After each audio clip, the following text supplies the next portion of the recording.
Hi, welcome to True Creeps, where the stories are true and the creeps are real. We'll cover stories from grotesque gore to the possibly plausible paranormal, to horrifying history, to tense and terrible true crime, and everything else that goes bump in the night. We're your hosts, Amanda, and I'm Lindsay, and we want you to join us while we creep. We cover mature topics. Listener discretion is advised. Hello, everyone. Happy Halloween. We are so freaking excited that Halloween is only a few days away. Boy, are we. We're recording this a little bit in advance, so we haven't made final decisions on life yet, but we know we're going to be excited. We know future us will be very fucking excited, as we always are for Halloween.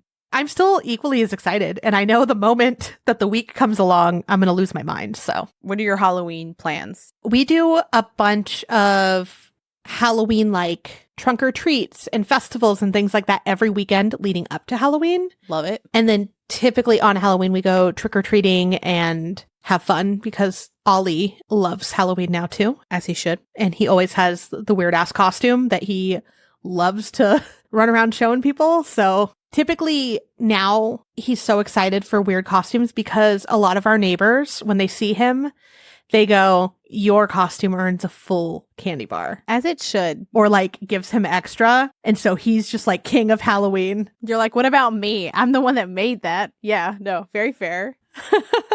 Oh no, I have a Reese's tax, so it's fine. Oh, perfect, perfect. What about you guys? What are you doing?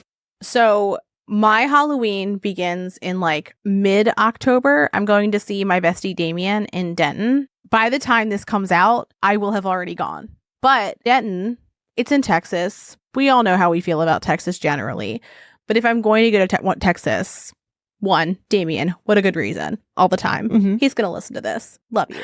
Hi, Damien. But also, it's Halloween town, basically. They do Halloween the whole entire month of October. And then they do a halfway to Halloween celebration in the summertime, like in July. Oh, how cute. They're like all fucking about it. So there's like tons of Halloween stuff all the time. I love that. Me too. So I'm excited to go be like Halloween-y before. Yeah. So I have that. And then my brother has an amazing Halloween party every year. Part of his birthday tradition is finalizing his decision for the theme. Mm-hmm.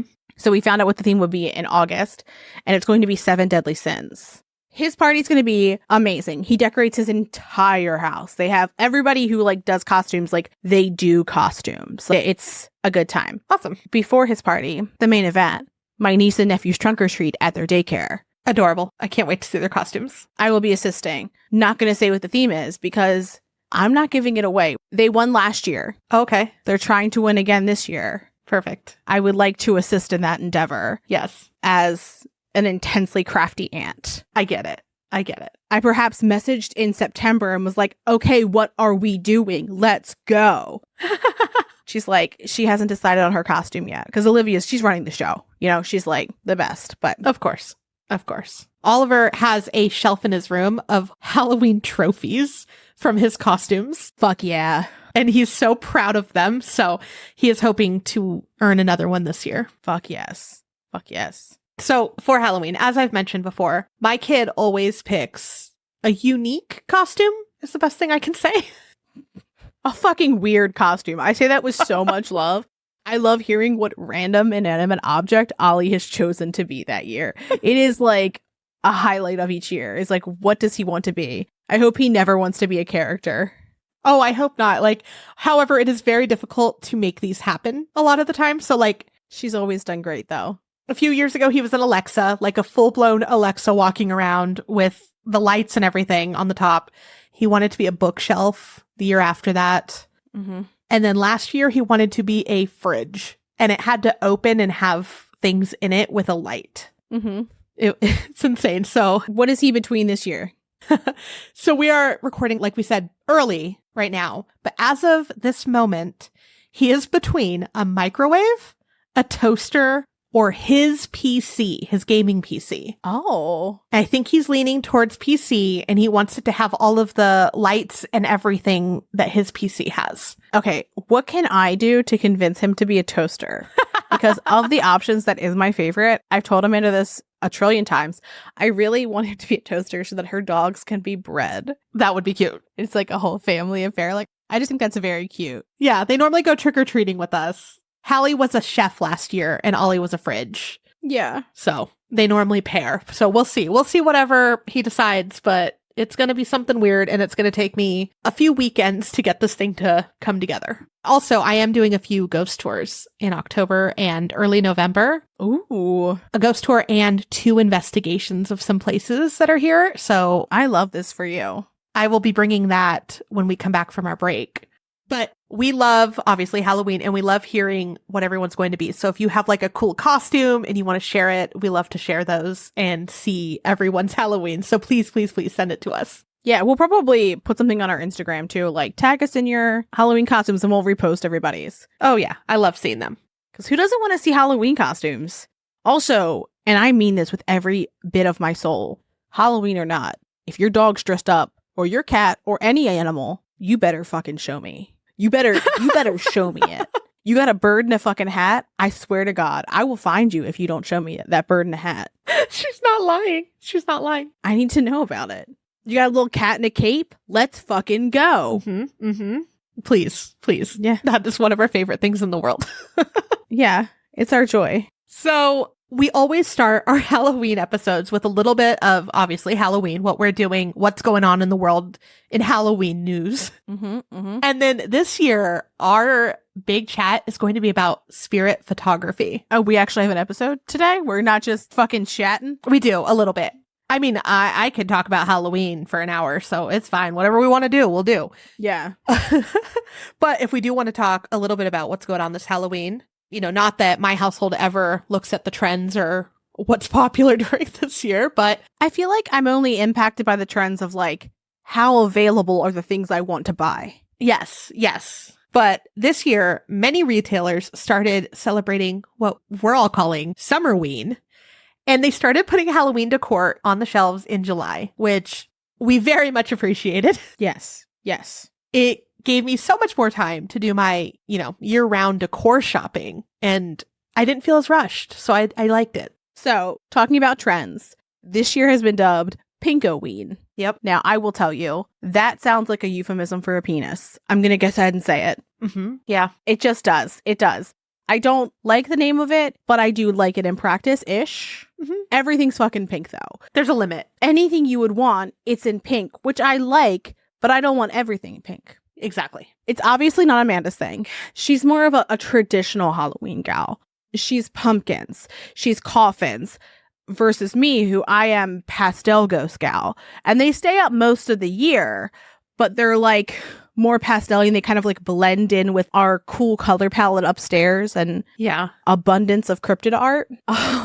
So let's talk about costumes. We do this every year. If you haven't listened to our other Halloween episodes, go listen. Some of it will be outdated trends. Some of it will be new stuff, but it's always turned into something else spooky. Right. Okay. So we've talked about home decor. Did you hear that, Baltimore? Ham decor? What was that? No, baby. That was Baltimore. Home decor, hon. Home decor. You want a Baltimore accent? That's it right there. Anyway, chef's kiss. Home decor. We're moving from it. We're moving towards costumes. The trends. Beetlejuice. Have you seen the new one? No, I want to go, but I also want to watch the first one with my son first because he hasn't seen it yet. And then we're going to go. That is fair. It's good. I like it a lot. Good. I've heard good things. Yes. In our outline, this is a part that Amanda wrote. She wrote The Witches from Wicked. And underneath, I put, ahem. Do you mean Elphaba and Glinda? Yeah, I do. If you have not read the Wicked series of books, I just cannot recommend them enough. They're so fucking good. It is not the traditional story.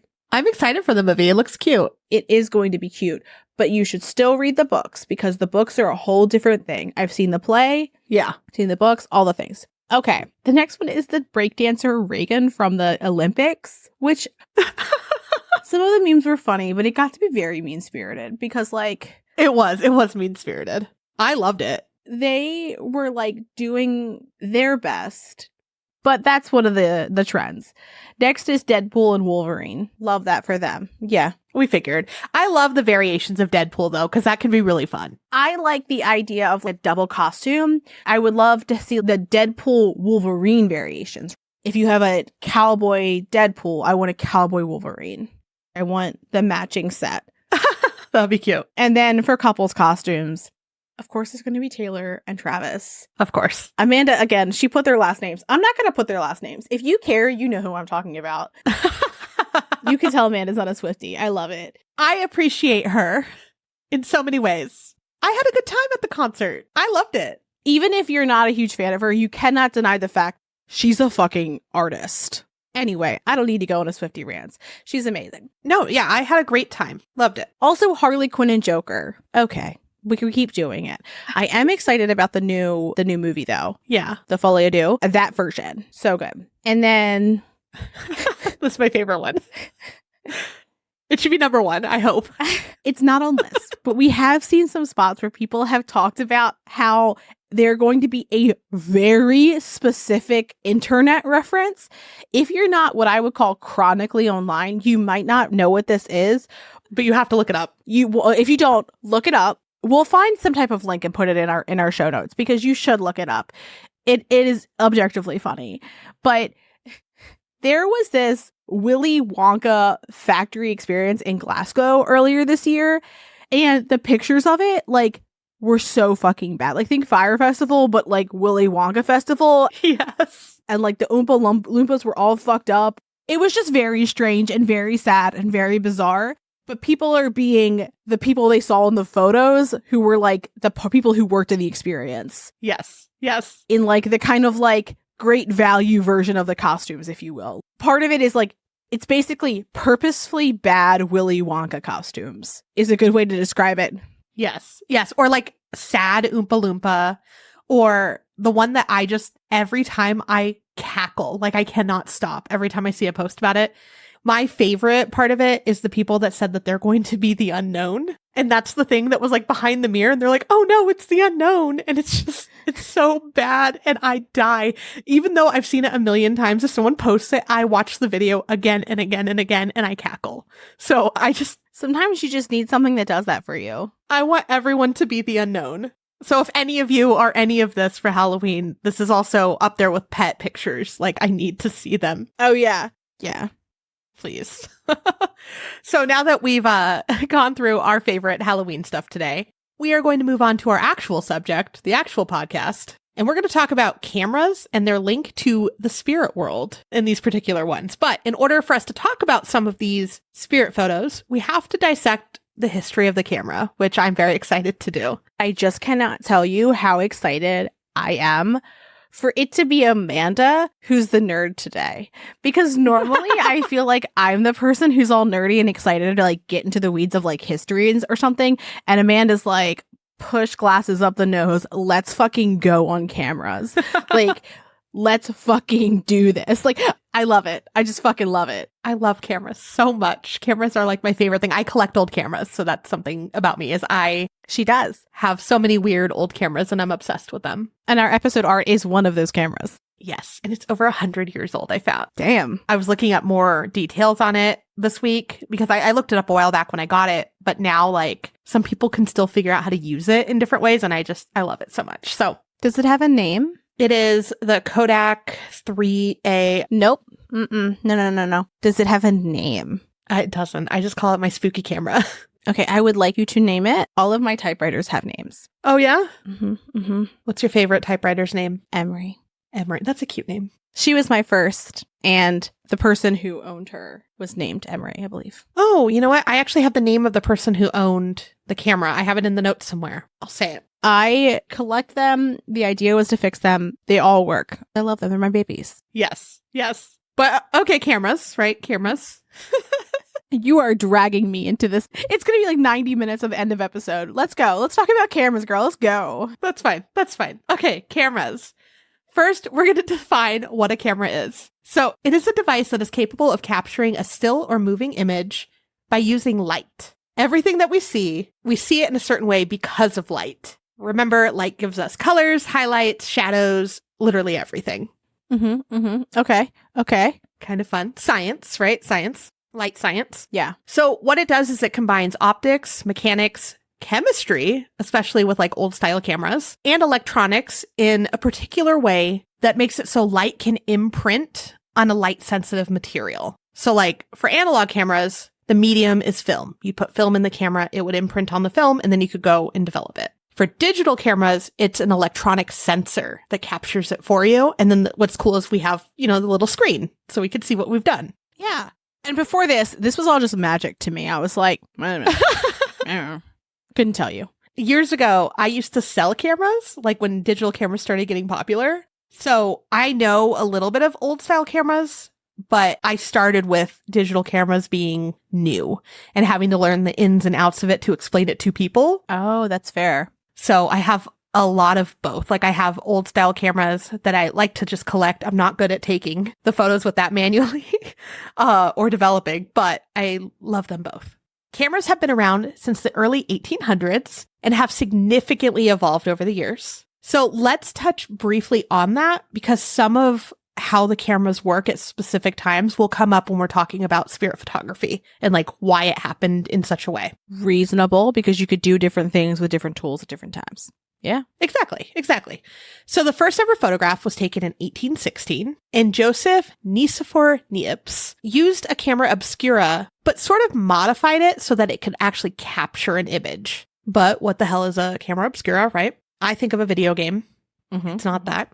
Think of it like a dark room in a box with a tiny hole on the outside facing wall. It allows for the light to travel through the hole.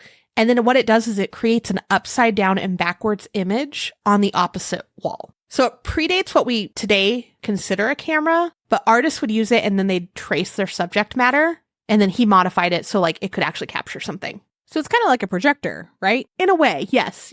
But like it's upside down and kind of weird. Yeah. And it's a cool concept though. And like if you have kids, there's a bunch of DIYs online where you can build your room into one to show them how the mechanics of it work. And I think we're going to do it because not necessarily because he's going to enjoy it, but I think it's going to be so fun.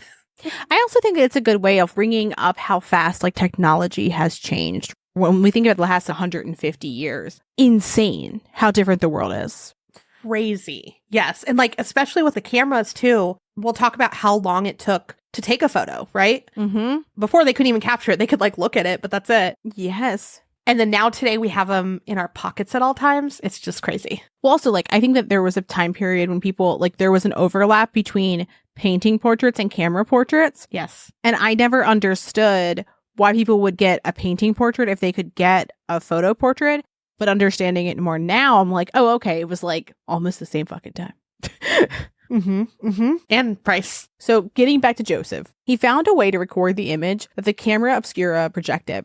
He used a light-sensitive material called bitumen of Judea, or asphalt of Syria, which was a semi-solid oil, and mixed it with pewter. This allowed the image to stay after the camera obscura was closed. So kind of like, I don't want to say burned, but burnt, if you will. He named this method heliography, and the translation is sun drawing. Love that. However, the process couldn't be used on people because it took multiple days to fully capture. But it did make people curious as to how they could capture an image faster because they're like, okay, we've done this once, let's do it better. Joseph experimented with various things to see what worked best, and he later decided that silver was a good choice. Pricey. After Joseph experimented, Louis Daguerre continued the process, improved it, and then he changed it completely. In 1839, he announced the new photographic process that he named after himself, called a daguerreotype. It required silver-plated copper with a mirror finish that was treated with chemicals to make the surface of it sensitive to light. All I can think of is how expensive that would be today. Yes. Fucking pricey. You put copper in something and people are like, oh goodness. Well, even think of like Polaroid cameras. Even today, the film is fucking pricey. It is. I never understood why. Now I do. So then the light-sensitive plate would be exposed to light in the black box for a period of time, which could be as short as a few seconds. Afterwards, it was fumed with a mercury vapor, which was chemically treated so that it was insensitive to light, rinsed, dried, and then sealed in an enclosure. That's a lot of steps. And the image quality was better and it took less time. So this was great. And it allowed people to be photographed. So look, we are camera scientists as we're going through here. Of course. We're trying to give you a lay of the land of where cameras were. If your brain is like, I am abso-fucking-lutely not interpreting this in a way that makes sense, I promise you that when we get to our spooky ghost photos, you'll be better for having known this information. Yes. We're going to touch on it then, but we want to give you kind of like a context first. Yes. So, back to our cameras. But like just backing up, just so simply talk about this, okay? The first one, think of when you're in school and you're doing that overhead projector a million years ago. Mm-hmm. And remember how they always had to try to like do it at the right angle because it's showing up upside down or whatever. It was that they used sort of in a way. And then little by little, they were like, okay, well, how do we make this image stay on something? And then they had to figure out what chemicals and what thing would actually house it, how they can make it so it wouldn't be sensitive to light. Because if you took it out and it was still sensitive to light, it would just be messed up. So they had to add a little bit each time. Okay. So earlier, Amanda, she's talking about cameras. She's talking about if you're looking at how you see fucking anything, how we see anything is based on how much light is reflecting off of it.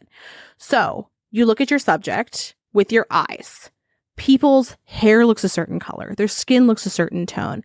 All of these details you see because of the way that light interacts with them. So that when you take this and put it into a photograph process, the light's doing the same thing. It's capturing different levels of light based on how they reflect off of the subject. So that's why it's so important that things are light sensitive or are not light sensitive so that you can actually capture the image of what you're seeing. Right. In the old school cameras, remember when you look at an old photo, it's normally, it looks like black and white, or it's like either grayish color or like a brownish color. Sepia. Yeah. And it's because of what they were able to capture and also what materials they were using to capture the photo and like what chemicals and like there's a lot of different things that were influencing the picture. And then we're going to talk about how cameras evolved little by little, not all of it, but just so you know when we're talking later. But as it evolved, it was able to capture different colors and different depths and different just everything, bigger pictures, because you have to remember you can't blow up every picture depending on how much it got to. Otherwise, it's just going to be blurry. So a lot of different things. And something that I learned while researching this is there is no record. Like there's just no picture, unfortunately, of the first image ever captured. But there is one online that I was able to find from 1826 that was taken in France. Wow. So with that long exposure one where it took forever to get the picture, so it only could be landscapes. But I just thought that was cool that like we could see what it looked like then. Instead of a drawing, instead of a newspaper article where it is someone's drawing or a wood carving that they used, it's literally one of the first pictures available, which I thought was kind of fun. So back to our cameras. The French government bought the rights for the daguerreotype and then shared it with the world. This was great, but incredibly expensive. Yes. So then it evolved again with Alphonse Giraud a short time later. And again, we're going to touch on these, but we're going to kind of go a little bit faster now because it's just the evolution. Mm-hmm. So many argue that this was actually the first photographic camera. And he produced a camera that used standardized plates that a person could buy in different sizes. And we're going to talk a lot about these various types of plates. Yeah. So the exposure time was about 5 to 30 minutes. And the cost was a bit lower, but it was still around like $7,000 in today's money. So like, the everyday person could not just go obtain a camera. After this, though, it seemed like every few years, there was some progress made to cameras so that they could get to where they are today. They experimented and changed chemicals and, what was better to capture a certain type of image. Then film was developed. And so film was a lot easier to work with. Mirrors were added for some time, which reduced the sitting time for like a portrait from 30 minutes to about 5 minutes. A lot easier. And, instead of getting painted, a portrait could be faster. Also, 5 minutes of stillness sounds completely impossible. It does. It really does. And then we know this a little bit today too, because some still use this. Interchangeable lenses were developed. So every few years, it seems like something new came and kind of made the last few years outdated because they were able to make it better. That sounds like it would be expensive to be a photographer during this time period. Yes. And then around 1900 is when Kodak developed a camera that was obtainable to people. And so they were able to start using it to photograph things like vacations and events. And the camera that Lindsay brought up earlier, my camera, I have a very early Kodak camera, and it was manufactured between estimated 1905 and 1915. And so I think mine is probably in the middle of that based off of the color that a part of it is. I've tried to research where mine is, but somewhere in the middle of there. And yeah, it'll be the episode art today. So I'm very proud of that camera. I got it from my best friend, Madison, for Christmas years ago. And I thought it was really cool because where she bought it, the seller also included a note of what the camera was used for. And so when I opened it for the first time, there was a little post-it note in there and it said, spring of 1918, R.C. Shipler to take pictures of flooded Arkansas River in Kansas. That's so specific. I love it.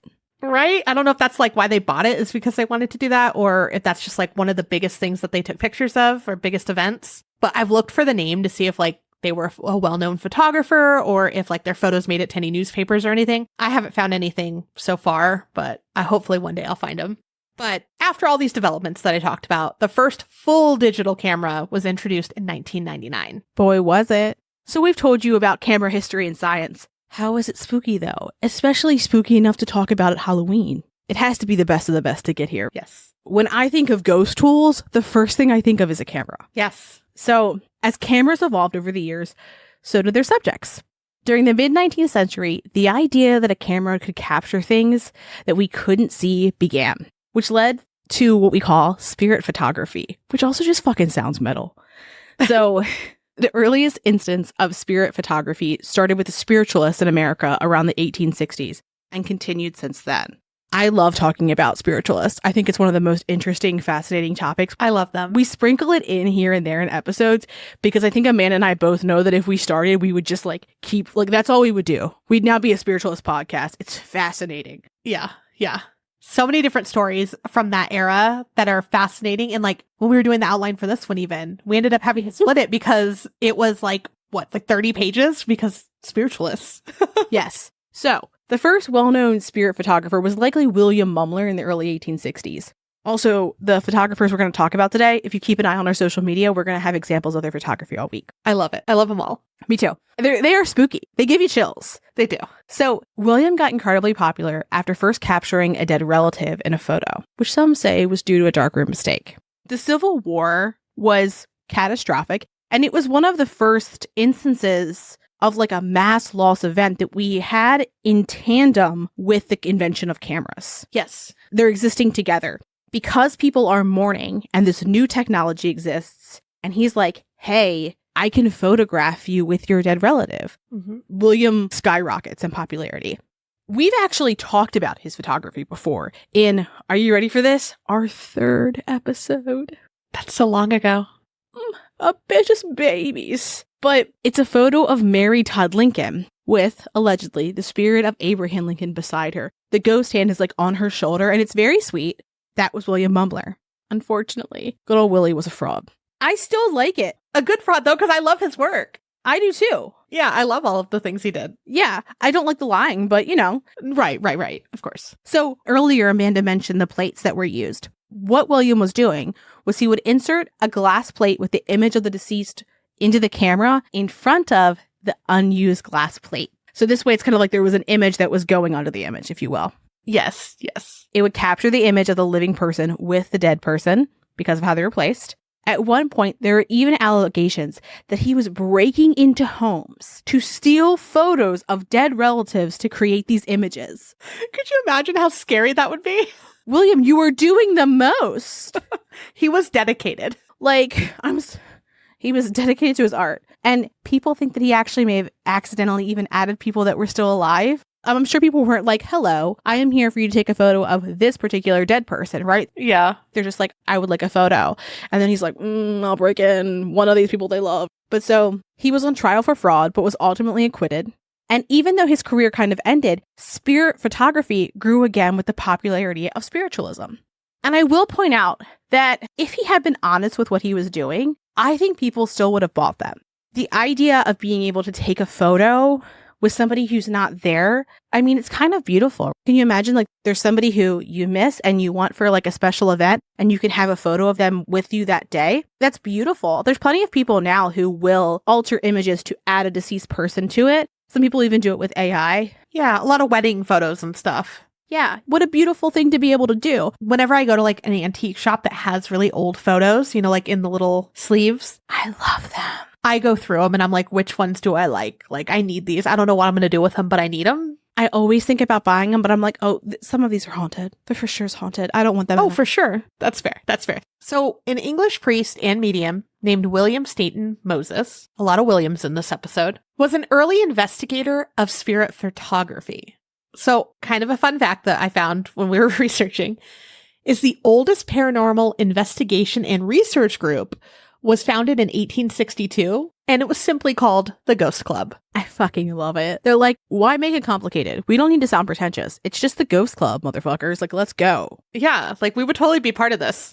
Mm-hmm. The chairman of the Ghost Club, Alan Murdy, was discussing William's work. Remember, he was an early investigator of spirit photography. So Alan said, quote, by 1875, he had examined over 600 alleged spirit photographs. His view was that there were probably no more than a dozen that might pass muster as something supernatural. So out of 600, he's like, there's about 12 that I'm like, this might be real. Yeah. Which is true even today, though. Mm-hmm. When a lot of people post things, they're like, this is a ghost. And you're like, but you're not looking at the reflection of light, or you're not thinking about the window behind them moving the light over. You know, like there's so many different things. So I love that even back then there was a skeptic going, you forgot about this. This is wrong. And analyzing suspected proof of the paranormal and being like, this one might be it, but this one for sure isn't. Yeah. In 1891, Sybil Corbett took a photo of the library at Cobermere Alley in England. Now, in the photo, you see an outline, sort of an outline of a man and his right arm, but the rest of the body looks like it's kind of disappeared. Like he's sitting in a chair. You could see a bit of the face, the right arm, and then it's just nothing. Also, because this is an audio medium, I want you just to picture an old ass fucking room with a real fancy chair and a ghost sitting in it. Like, that is what this photo is. Like that. Well, again, it'll be in our Instagram, but that's what it is. For sure. We're not hiding the ball here. It looks like a fucking ghost in there if it was. Yes. So it was said that the photo was of the ghost of Lord Comermere, who had recently died in a tragic riding accident. He was being buried at the time the photo was taken, which I think is like extra spooky. For this particular photo, the exposure time was about an hour. So many skeptics believe someone went and maybe sat in the chair briefly and then like realized what they were doing and got back up. And so that's what the photo is. It's just like someone popping in and popping back out. But most of the people that could have been in that area at the time, so like household staff, they were all at the funeral. So they're not sure who would have been in the house when the picture was taken. So it's like a widely debated photo, whether it's a true ghost or if it's an accident and someone just sat in the chair for a brief moment. I don't know. Why the fuck were they taking a picture of this room while he was getting buried? That's a weird thing to do. To be like, we're burying, I'm going to call him Bob. We're burying Bob. Okay. We should go take a picture of his room. I wonder if it's because it's the way he left it. You know, like before any changes happened or something like that, maybe? I don't know. It just feels like a strange thing to do when the funeral is happening. It is. It's a little strange, but I mean, it's extra spooky that way. Yeah, it is. So maybe he just popped in to say hi one more time. I don't know. A truly creepy photo. It really is. Do you think this one's real? I think this one could be. I mean, of course, we don't know specifically what camera was being used. We don't know the exposure and what else was going on or where the photographer was at that moment, too. Mm-hmm. Were they watching it and waiting? Did they walk away? There's so many different variables, but like, it is an interesting photo. I am inclined to believe this one more than some of the others. Yeah. Partially because we don't have like a they were doing this confirmed stamp of denial on this, but also because people who saw it were like, this looks like him, right? And presumably relatives who knew him and looked like him would be at the funeral. So they wouldn't be there to be like accidentally sitting in the chair. Mm-hmm. I don't know. Not that you couldn't find somebody that looked like him, but it feels like a lot of things to go through to make a spirit photo of a person who like literally just died. Right. Right. Well, another spirit photographer that we're going to talk about is William Hope, and he was in the early 1900s. Oof. He was a medium and a photographer, so he could do a lot. In around 1905, while photographing a friend, he believes that he captured the spirit or spirits, depending on the source, of someone around them. When he developed his photographic plates, a ghostly face appeared, or faces, and no one else was in the room with them. So it's bizarre that, something would appear in the photo. Now, the face looked a little bit like the friend's sister who had recently passed away.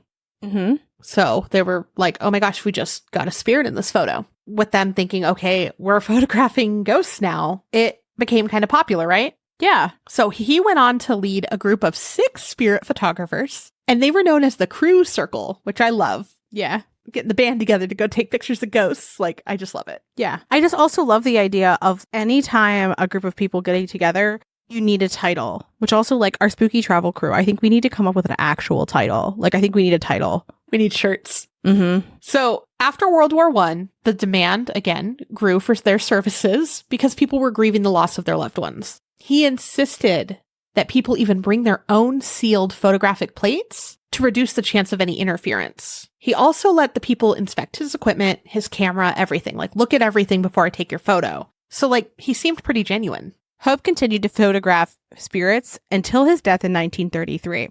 And he did this despite people claiming he was a fraud and the Crew Circle being investigated numerous times. In 1922, the Society for Psychical Research, also love the name, sent a man named Harry Price to investigate. If there was ever the name of a man who was going to go do an investigation of paranormal stuff, the name is fucking Harry Price. Right? It's so fitting. I don't know why. It just is. Yeah. I'm going to be calling him Harry Price full name the entire time. So Harry Price was a famous paranormal researcher. And again, we're going to talk about Harry Price again in a moment. But Harry Price collected evidence that Hope was substituting glass plates that had ghostly images in order to create his spirit photographs. Basically using double exposure. Which is what we were talking about earlier. That like they weren't both blank. Yeah. One was not. Harry Price, he was sneaky. He believed this because of what he did with Hope. So Harry Price packed his stuff up to go get the photos taken, right? And he had imperial plates that he had secretly marked with an X-ray insignia of the company's logo. So that if he took a photo with that plate, it would have shown in the photo. Yes. But you wouldn't have really seen it if you had just looked at it. It would just look blank. Yes. So, when he got his image back, it didn't have the imperial image, but it did have a spirit in the background. And then Harry Price went on to publish his findings. But Hope and his group had so many supporters that spoke out on their behalf, including Sir Arthur Conan Doyle, you know, like Sherlock.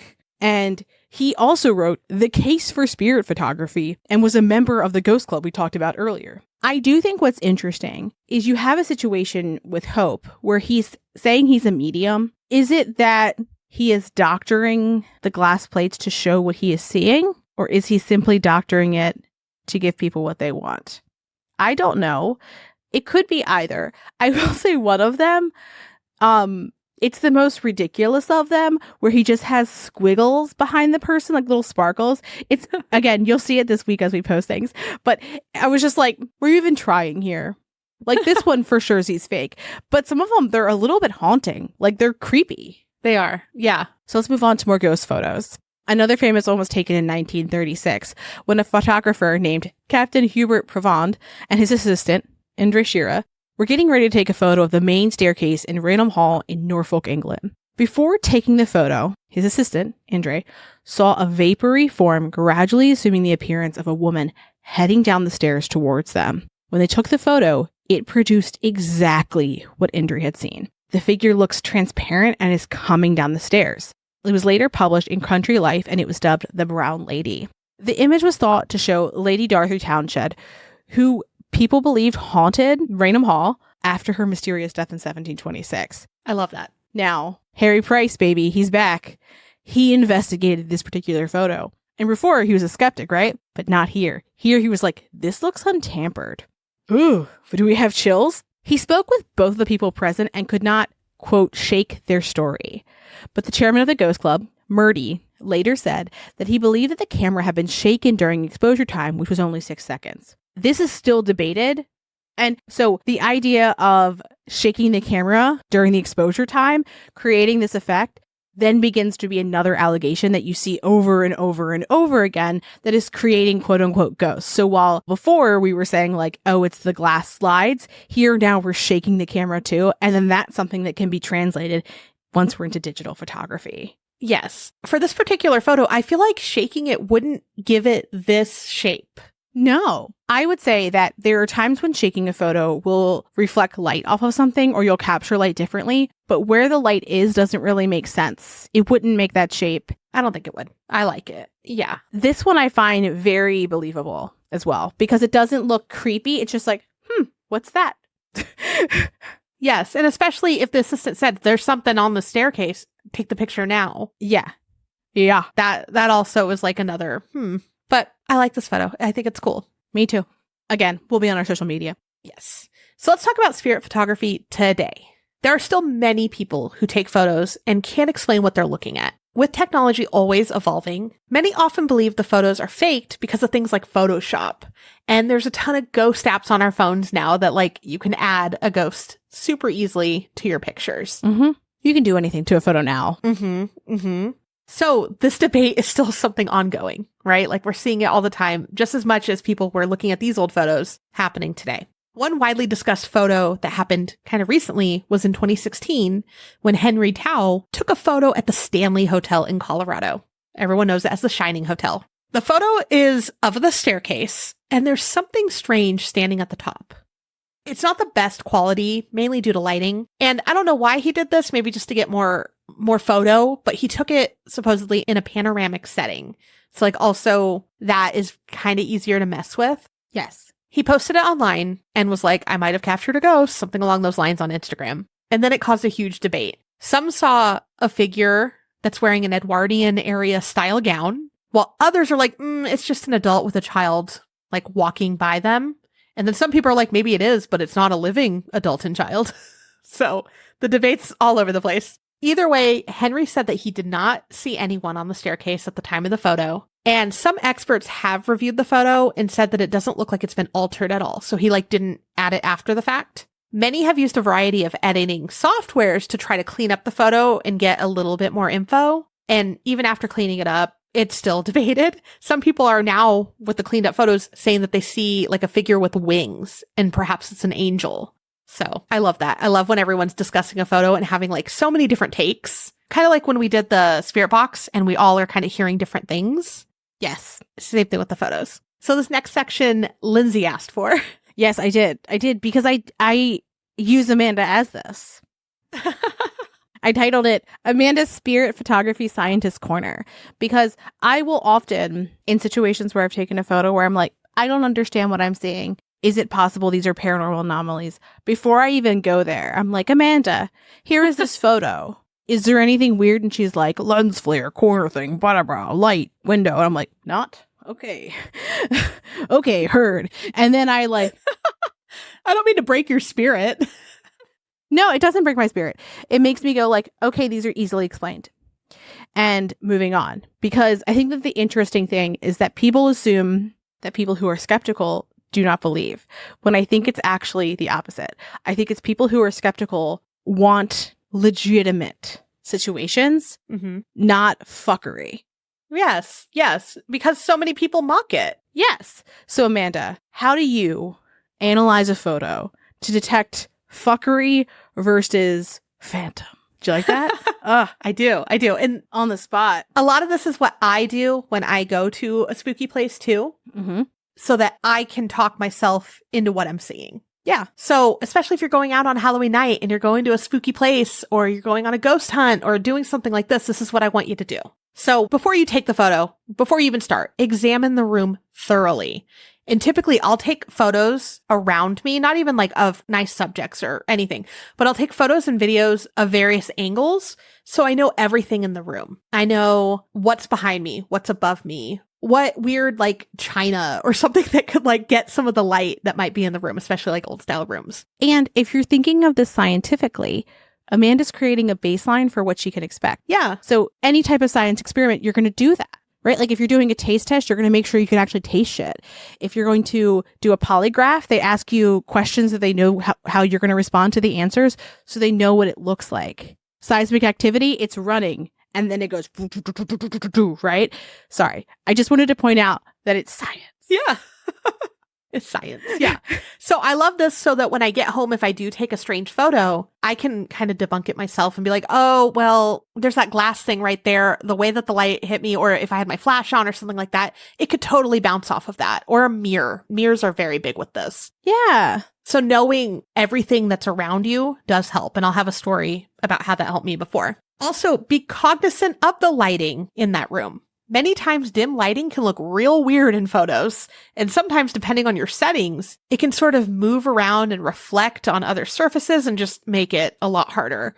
And also like when you're taking a photo, let's say with like the average phone camera, a lot of the time it'll recognize like a night mode, which is going to take longer to take that photo. So if you move or anything like that, it's going to create these like fuzzy weird things. So be cognizant of what settings you're using and the lighting. For example, I went to the Whaley House. I love it. San Diego, one of my favorite places to look for ghosts, right? Love the stories, love the people that work there, just everything about this is one of my favorites. Well, I was in a bedroom upstairs and I actually had my SLR camera, so big camera, think of interchangeable lenses and everything, a digital camera, but I had it on a tripod because I knew that the lighting wasn't great and I didn't want to mess with it or move or anything. Yeah. I had the camera on burst mode. So it took a series of photos, burst mode, meaning back to back to back. And when I got home, I'm looking at the picture and I'm like, there's this weird red dot on the top, like leftish corner. And then there's a weird mist in front of the window. And your eye immediately is drawn to the big red, fuzzy red dot thing. And I'm like, what the hell is that? But because I did look around the room and try to understand every light source in there, I knew that right above me, there was an exit sign that was glowing. And so that red reflected from the mirror kind of weird into this weird prism thing. And I'm like, okay, that's a light in the room with me. So would you even say that along with taking a bunch of photos, maybe take like a 360 video of the room for later? Because chances are if you're taking photos of like a place where you're visiting, you're not like, ooh, exit sign, glamorous. Yeah. You're going to forget it's there because you see them all the time. Your brain's just going to delete that it was there. And you're going to be like, there's a green ghost in here. Yeah, exactly. So like the weird mist in the window, it's not in the first photo and it's not in the last couple. It's only in like the middle burst mode photos. Yep. So that is interesting to me. I've shown Lindsay this picture. I think I posted it online before. I'll post it again. You have. But it's a bizarre photo. And for what I've posted, I believe I cropped out that red thing because I'm like, that red thing just gets so much attention and people are like, that's something. And I'm like, it's just the exit sign. I wish it was. That would have been cool. It's an exit sign. Another thing to be cognizant of is if the room is super dusty, because that'll eliminate a lot of orb photos altogether. And I don't want to say like every orb photo is bad or it is dust, because it's definitely not. I've seen videos of orbs doing weird things and light reflecting off of them different than it would dust. But many times when I look at a photo, especially like here, like the old Western towns and ghost towns and that sort of thing, it's fucking dusty. Oh, yeah. You mean it's dusty there in Arizona in the desert? Ridiculous. Yeah. And so like some of them, when I've taken tours even, they're like, oh, if you take pictures around here, you're going to see a ton of orbs.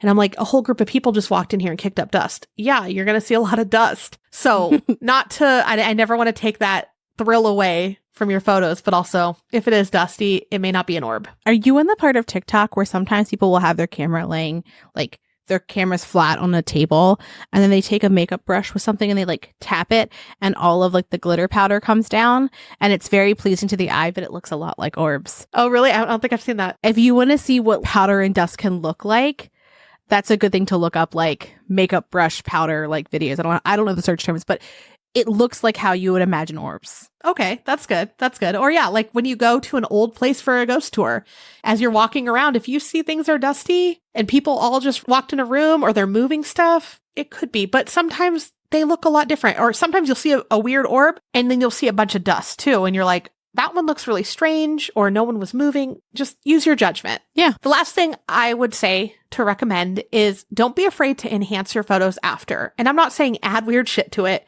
I'm saying play with some of the settings, lighten up dark spaces just to figure out what you're looking at. If something looks strange, it's okay to change some of the settings. But what I recommend is if you do enhance, let's say the lighting or whatever you do, the colors, take a screenshot of how you enhanced it to show what you've done. I typically will post the original and my enhanced settings, like I did for Velisca, where I'm like, there's something weird in the window. You can see it in the dark when you are zooming in on it. Mm-hmm. But in order to see it when it's zoomed out, you have to change the exposure just a little bit. Yeah. But it's not changing the photo. It's just changing what is enhanced in the photo, within the photo. Just like if you were taking a picture of a house with a person up there, you might not see the actual person standing there if the focus is elsewhere in the photo. Correct. Yeah. Normal photos, sometimes you need to zoom in to see a thing. Yeah. So if you go on any ghosty things this Halloween and you take some cool photos, let us see them. We'd love to see them. I was going to ask you, Amanda, are you open to being people's skeptic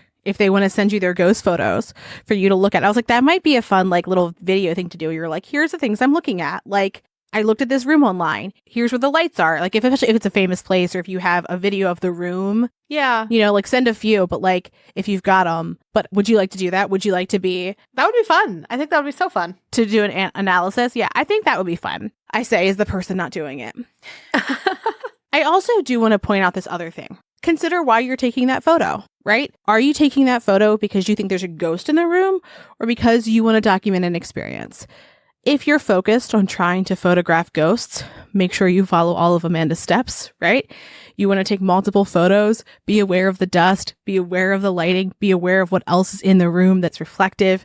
If you're taking photos on a vacation and you happen to see a thing that perhaps is a ghost, is it? I don't know. I say science because this is all very difficult to measure. There's a reason why people believe in ghosts. Mm-hmm. I would say, having been pushed by one, I feel known, right? I feel like Amanda's also on the known page. Yes.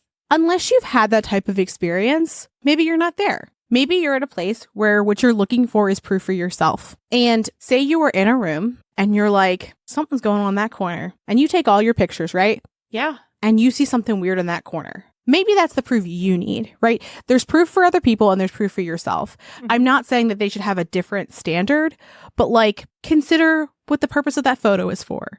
If you're trying to prove to the world that there's a ghost, there's going to be a much more stringent analysis applied. Don't just believe anything you see on the internet, but also like, if you're like, I know there wasn't a person over there and yet it looks like there's a person there. And everyone else is going to say, that's just a person standing in the corner. It honestly really doesn't fucking matter what everybody else says because most of the time you're not getting money for your ghost photo. It's for you to be like, what did I experience? And you were the only person who can say what you experienced. Yes. And if you like trust your instincts too, because I will say every one of my favorite spirit photos that I've taken that I believe can't be explained away, I've always felt really strange right before I take it. Or I feel like something is happening in a particular place. With Valiska, as we were packing up the car, I was like, something's fucking watching us. Yeah. In that home. Right. And everyone was like, the kitchen. But I'm like, that window up there is driving me nuts though. So before we got in the car, I just snapped a couple pictures and that's where I'm like, yeah, that's exactly where I felt like someone was watching me and there is something there. In the Whaley house, I was upstairs alone for a good like 30 minutes before I just felt like, I feel like I'm not alone up here anymore, but I haven't heard anyone come upstairs.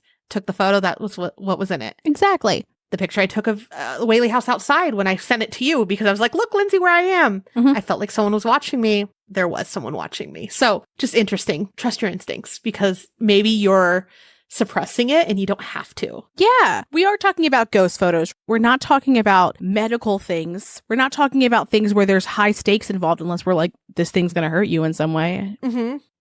I guess my point is like, what's the harm? Yeah. There's no harm in like trusting your instincts because chances are, if you're ignoring your instincts with this, you're probably ignoring them with other things. Probably. Yeah, that's true. Anywho, we like talking about ghosts. Do you know it? So we love talking about ghosts. We like talking about spirit photos. We want to see yours as always. Mm-hmm. And we'll probably cover more in the future at like in other things as we go. Maybe not a full standalone episode, but if we, we're talking about a haunted hotel as we like to do. Oh yeah. If there's photos there, we'll talk about them. We want to know if you've seen a spirit photo. Have you heard of the ones that we've talked about today? Have you taken some? Do you want Amanda to look at them? Do you not need her to? Because you're like, I know what I felt and this matches. Yeah. Also, cannot stress this enough.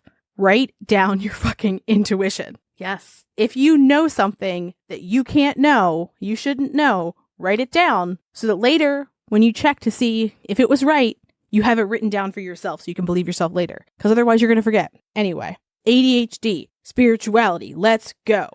Anyway, in our outline, we'll post some of our photos, Amanda's photos, with spirit photography throughout the week so you can see those too. She mentioned it earlier, but she has some from the Whaley house and from Valiska. And also, there's other different types of spirit photography, one of which we're going to talk about in an episode coming up, which you're going to forget that this was a type of photography. I'm assuming, because we also forgot this was a type of photography. But what a fun fucking time. We're going to talk this particular one. We're going to talk about spirit photos that were taken when a person was like in a trance and they're a spiritualist who like summoned this ghost. Wild. Don't look it up. Don't go do that. Don't ruin it. It's going to be so much fucking fun. Yes. And we want to touch on death photography at some point too. Yeah. It's a little bit of a downer, but it's a good one. Yeah. There's so much to spirit photography. So I love it. Yeah. And with that, happy Halloween. Thanks for creeping with us. Thanks for listening. And as always, a special thank you to our patrons who support us via Patreon. Please see the link in our show notes to learn more about how you, yes you, can begin to haunt the dump, guard vortexes, or even become a scorching Sasquatch. Ooh. Also in our show notes, you can find the link to our website, more information on our sources, our social media handles, and our merch store. We'd love for you to keep creeping with us. So if you like this episode, please subscribe, rate, review, and share the show with your fellow creeps and or ghosts. I beg of you.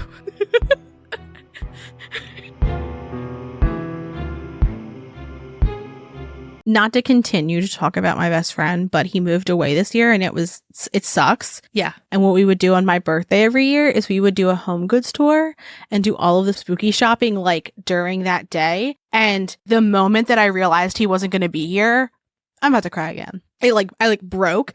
And so I was able to like spread that experience out throughout the summer. So I wasn't like devastated. I also was like, Ben doesn't listen, so he's not going to know that I was like, you know, Of course. but I was like, Ben, I'm not getting to do my spooky shopping with Damien. Will you go with me?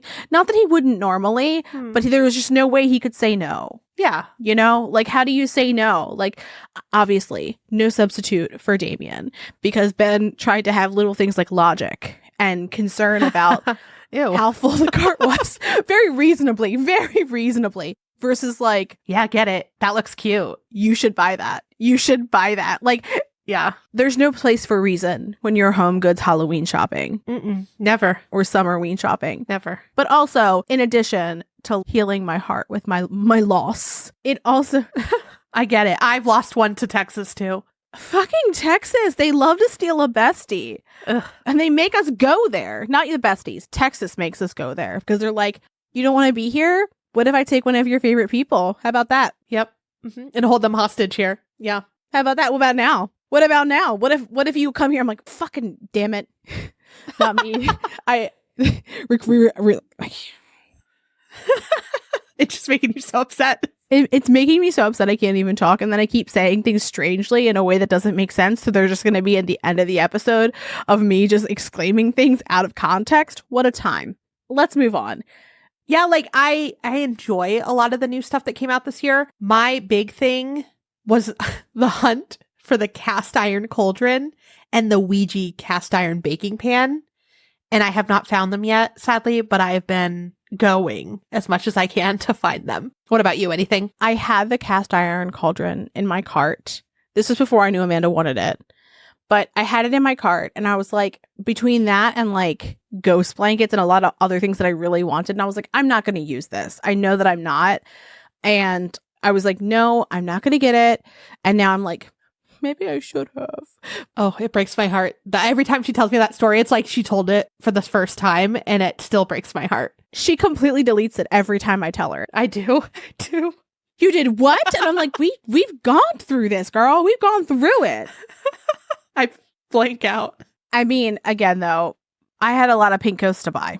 It was my year. It is. It is your year. I also do need to point out that Amanda's son and husband have a very unique relationship with toast. Like, they love toast more than anyone I've ever met. And I think that's part of the reason why I wanted to be a toaster is because, like, he loves fucking toast. He really does. They butter it and they dip it in hot chocolate, which is surprisingly good.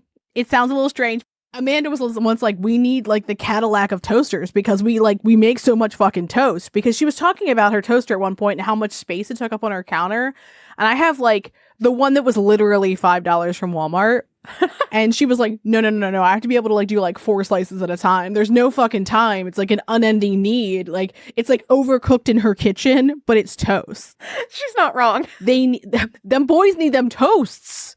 Like, Ollie, especially when it cools down here, you know, because we live in hell, he'll wake up and he'll be like, is it cocoa and toast party day? It's so cute. It's so cute. I love anyone's quirk about anything. And just theirs happens to be like, they're toast boys. They are toast boys. We'll see. We'll see. And I'm sure if he does want to be a toaster, he's going to want the toast to come out as well. Like he's going to want it to look like a functional toaster, which is going to be fucking awesome. You're going to need to begin taking engineering classes. Seriously. Like These fucking things. there's only so much I can make out of foam because it also can't be too heavy because he's so little. Yeah. It's something. It's something. And it has to be able to fit in our car too. Wow. There's a lot of things that have to go into this fucking thing. But This fairy god Amanda over here is amazing. What can she do? right. It's crazy. Now, Amanda, in 1999, you were 11. Mhm. I was 12. How old were you when you got your first digital camera? I think I was 16-ish Yeah. because that's when I started selling cameras, 16 or 17. I was 15 or 16, and I remember selfies before we called them selfies. Yeah. MySpace days. MySpace days, baby. What a time. We're like, it lasted, 5 minutes? Like, the battery life was fucking terrible. It didn't matter what kind you got. Yes. And they weren't rechargeable. It was just like eating batteries. Like, you just needed a constant stream of batteries in it.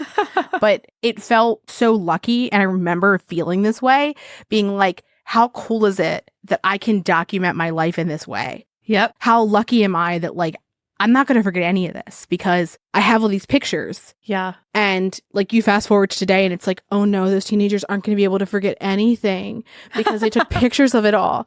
And like, I think that we grew up in a time when we were still like, don't take pictures, right? Like, because before, like, if you had a picture that was saucy, illegal, just something you shouldn't be doing as a teenager, fucking dumb, you had to go take it and get someone to develop it. Yes. You had to trust a stranger with that photo, that they were going to not keep it, give it to someone else, talk to you about it, call someone, not give it to like your parent. Right. There was that stop in between.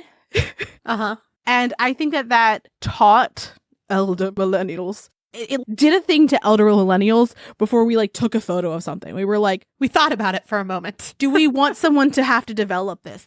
Even as I was taking photos myself, I had that mentality of, if I wouldn't want someone to develop it as a stranger, do I take this photo? How weird, right? Just an interesting little thing. Well, also, we had to worry about how many photos we could take, Yes. right? No LCD screen to review it and delete it. You had to hope it was good. You had so many. And I would get like those little disposable cameras and take them to concerts and stuff. And half of them would be garbage, but I'd be so happy if I got like 4 pictures out of like the 26 or whatever. I can take a decent picture of myself, or if given the opportunity to have several outtakes. Candid photos of me are not good. There was like a high school milestone where I was like taking photos. Every picture of me, my eyes are half open and I am hunched over. I do not know why. I look terrible. Like, I'm not, when I be like, oh, I'm not photogenic, I'm not being cute. I'm saying that, like, I can find the moment you're taking the photo and do the weirdest thing in the photos, as evidenced by Amanda's photo of me. My favorite photo. We do need to post on the True Creeps. We talk about it all the time. How many times am I going to say let's go in this episode? I need to stop. They're just like, it's the Ghost Club, babe. Let's go. I did it again. I need to stop. I'm backing away. I need a break. You talk. I love that you did it again. I did it again. She's standing with her hands on her head right now, like just disappointed. Yeah. I am. Also, she's in the 3rd outfit of today's recording. No, I circled back. This is the first one again. Is it? Okay. Yeah, I changed it to a different dress because I was like, I want to show Amanda my dress. And then I was like, this feels warmer than this sweater dress I have on. That's what I was wondering, yeah. Yeah, the other one like clings differently. Okay. Hold on. I just need you to understand what I'm talking about. It is worth it, I promise. Oh my God. The Willy Wonka scam experience basically operated on a script made using AI. The AI generated a random villain called the Unknown who existed in the factory. He never appeared in the original story, so it's completely an unexpected fanfic creepypasta character. That is... I mean, Amanda, that's what you should be. The Unknown. Did you see the picture of what it is? He's terrifying. It's also like a Walmart stand-up mirror. You know what I mean? Like long mirror. It's not even like, it is truly just like a black robe, an 80s hair metal black wig, a silverish like face mask, and then a long mirror. What a ride. Please click the link that I sent you with the it's like a 10-second video. And this is my favorite thing about all of it. If someone reposts this, I will watch it 7 times. Like, I won't stop. Okay, look at what I sent you. Okay. Yes. It's so good. No. Yeah, the kid like, no. No.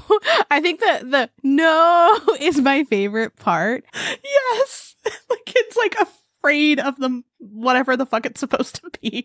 But it's... I mean, aren't we all? It's so funny. And reading how all of that even happened is such a fucking disaster. And it's so horrible that people had to pay. And it's this big ordeal. What I love, But we can appreciate how bad it was. I'm sorry. Do you know who the unknown is? Don't look it up if you don't. No, I read it probably when it came out forever ago. Oh, no, I don't. Like in real life. The unknown is a 16-year-old actress named Felicia. I know you meant like the actual character, what their purpose was, but no, it's so funny. It's so funny. What's your favorite typewriter's name? Emery. Emery. That's a cute name. She was my first, and the person who owned her was named Emery, I believe. Oh, you know what? I actually have the name of the person who owned the camera. I have it in the notes somewhere. I'll say it. I don't always name them after the person who had them before, because one of them was owned by a guy who was like very religious, and I was like, should I only write like LGBT erotica on this? Not that that's what I'm doing. Nope. Corn porn. Even though, I'm sorry. Also, now I have to say it though. Now I have to bring it up. I collect them. The idea was to fix them. They all work. I don't use them as much as I want to. That being said, I have pictures of them on my Instagram because I love them. They're my babies. And I write here and there. And somebody else who collects typewriters like messaged me and was like, hi, would you like, he's like, I fix up typewriters too. This is a beautiful typewriter, and like complimented how I did something. And I was like, thank you so much. And he was like, oh, do you want to like write something together? And I was like, sure. And then he's like, let's write erotica. And I was like, why did you ruin this? So we gave him what he wanted. I was so excited to make a typewriter friend, and you had to make it fucking weird. You should be ashamed of yourself. But we out-weirded it. I was like, why can't we have nice things? But, okay, cameras, right? Cameras. You are dragging me into this. I'm so sorry. So sorry. No, Amanda wanted me to say that I was like to try to write corn porn with them, and then her and I wrote corn porn together. Like that was less weird. Like it was weird if we did it with each other, and it was like the funniest thing. The funniest thing. I'm very proud of our work. Maybe that should be a Patreon perk. That the next time we do a Patreon thing, we'll read part of it if people want to hear it. I can't read it without dying. Oh, I mean, what you know what we could do? We could have our AI voice read it. Oh, perfect. So it's not you and I. And it's like, perfect. Geez. Whenever I see corn anything, something corn related, all I think of is Lindsay, and I want to buy it for her, but I know she would never put something corn related in her home, so I have to refrain. I do have a corn Christmas ornament because I also bought you one that matches. Don't, it's like sparkly. I said she used that. Yeah, I think it's on my mini tree. She's like, it goes on the back of my tree. No, with all the other ones that you sent me, like the cute ornaments, like the cryptids, and it goes in the back of the tree with all the rest of the ornaments I sent you. Oh my gosh, she's so rude. And the Christmas spider, it's next to that, okay? A solid one. Has a special tree. Good. Alicia, love it.